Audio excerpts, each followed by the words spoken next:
If you think buying a slice of quiet means peace, let me save you the suspense. Sometimes it means buying a war zone with better landscaping.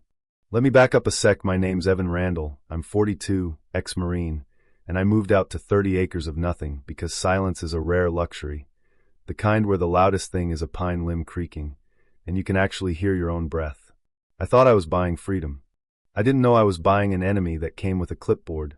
The first week was the fantasy version of retirement. Solar panels, satellite internet that mostly worked, a diesel generator that hummed like a grandfather clock, and cameras that I put up because old habits die hard. I liked the routine. Cut brush before dawn, test the irrigation lines, drink coffee with coyotes and jackrabbits as my only audience. This property was unincorporated, no HOA strings on the title, water rights intact. I triple-checked every county record because I'd learned the hard way. Paperwork is armor. So yeah, I was careful, and then on day 8 some woman showed up at my gate like she owned the horizon. She wore sunglasses that cost more than my truck, a haircut that could have been filed in the same place they file bad intentions, and a smile that was all teeth and no warmth. "Good morning, I'm Karen Welsh, president of Red Hills Preserve Homeowners Association," she said, like she was announcing a town hall and not stepping onto private land. She handed me a glossy packet, membership, onboarding, $22,000 contribution up front, and then a tidy monthly fee for stewardship. The packet had a color wheel of approved trim shades. You could almost hear the violins for my sanity. I told her calmly I wasn't part of their HOA. The deed, the maps, the recorded mineral rights, everything said so. She blinked, collected herself, and said basically the sentence every petty tyrant says when something doesn't go their way. "We'll see." And when Karen says, "We'll see," you should know that's less a window and more a threat written in stationery. 2 days later, a county patrol SUV crawled up my access road in a slow, ominous zigzag, no lights, no reason that made sense. Sheriff Greg Welsh, same last name, not a coincidence, strutted up like a man used to being obeyed, slipped a folded paper out of his vest, and said they had a report of unpermitted construction. No warrant, no dispatch code, just assertion. I asked him politely if he had legal cause. He offered me civics class. "Don't make this hard, son." I told him his civility was optional.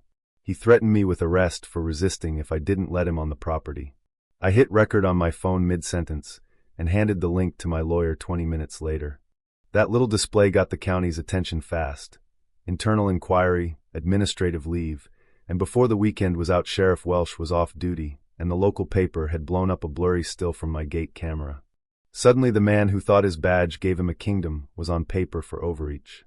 Folks celebrated in comment threads. Karen showed up again that afternoon, pacing at my gate like a cat who'd been denied its meal, teeth bared enough to make you look away. She hissed accusations, and then left, steam and unfinished threats burning in her wake. At this point you might expect it to taper off. It didn't. Petty became tactical. Nails at the drive, deliveries scared off, a shiny new gated barrier across the county road with the HOA seal stenciled in gold, 2 black shirts acting like a desert checkpoint. That's when I realized this wasn't about visual harmony. It was about control. About squeezing a man until his patience, or his wallet, or his patience with his wallet snapped. My concrete truck got refused twice. A supplier told me some anonymous caller said the access road was disputed. Convenient, right? We dug in. More cameras, motion lights, infrared beams along the back trail, SD cards tucked in fake owl boxes, backups to cloud stores paranoia? Maybe, but it's the kind of paranoia that's actually deterrence when the other side thinks you're a soft target. And then came the twist. An unexpected ally. Not a lawyer at first, not a cop, but Madison, a kid from Cedar Ridge with a ponytail and hands that shook when she held a flash drive. She used to be on Karen's committee. She'd walked away. She brought me a thumb drive with grainy video of HOA meetings where Karen and a small circle hatched plans. Create an incident, stage something, get someone to file a complaint if he resists. We record it and build a narrative. She'd recorded it because she'd had enough. That changed everything. Evidence is oxygen. Once you have it, things become clearer and others start breathing easier. I gave copies to my lawyer, to a reporter friend, and uploaded one to an anonymous watchdog. People started calling with their stories. Forged plats, phantom inspections, letters demanding fines for paint color, entire families pushed into selling for pennies. A retired surveyor showed up with old drawings that didn't match current HOA maps. A farmer named Charles handed over paperwork, saying he'd been bullied off his ranch a decade earlier. It wasn't just petty, it was coordinated. Then it escalated into violence. One night my generator shed burned, flames licking a diesel tank. Somebody doused it in accelerant and fled into the dark. The main camera feed had been cut, of course, but the backup birds in the trees recorded a messy, panicked retreat. In the footage, one of the masked figures forgot gloves, and you could see the tattoo on a hand I recognized. Preston Weller, chair of Karen's disciplinary committee. Another was Randy Coulter, Karen's cousin. They arrested Preston on felony arson, and Randy folded in a traffic stop with the tools in his truck. It was ugly and clean at the same time, evidence that couldn't be argued away. Once the fire happened, the dam broke. Madison produced finance files, small line items in HOA budgets for community events that actually paid for spa weekends and private security, and worse, checks coerced from homeowners under threat of liens. The DA opened a criminal probe, subpoenas hit HOA records, and the county tore down the illegal gate at dawn with a court order that felt like poetic justice. Karen's empire was paperwork and post-it bravado. When the documents were exposed, the whole thing unraveled. The courtroom felt like a slow-moving sunrise. Evidence after evidence, emails where Karen explicitly discussed making him touch us, depositions from homeowners who described a culture of threats, forged letters, and fines for nonsense. Preston took a deal and testified that the arson had been ordered. Randy changed his plea. 2 board members were cuffed. Karen's defense crumbled under emails and metadata. The jury came back guilty on multiple felonies, racketeering, conspiracy, arson, fraud, and the judge sent a sentence that made the town hold its breath.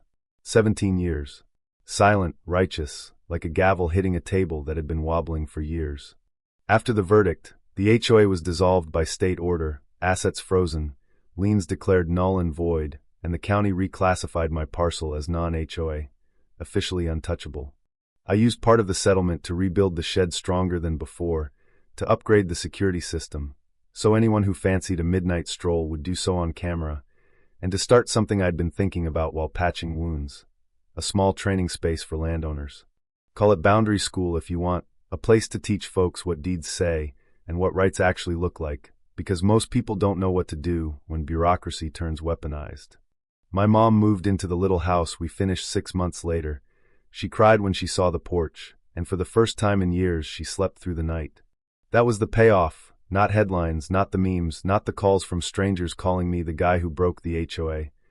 Though I'll admit, that title grew on me in a weird way. I didn't start any revolution. I just refused to step back while someone tried to erase my life with fake documents and threats. So here's where I leave you with a satisfied scene. The generator shed stands new and solid.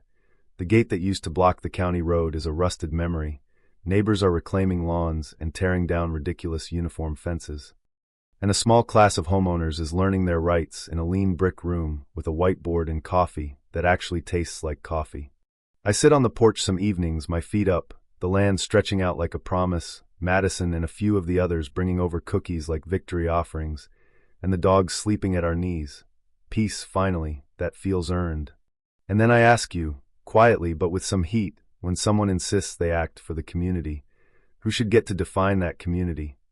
The people who actually live there, with crooked fences and barking dogs, or the few with clipboards, legalese, and developer ties who decide whose life counts? If you've ever run into a Karen of your own, or watched an institution tip from protection into power play, tell me what you did, or wished you had done.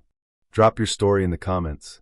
Hit like if you think homeowners deserve real protections, and share this with anyone who's been bullied by bureaucracy, because sometimes one honest story is all it takes to turn fear into a movement.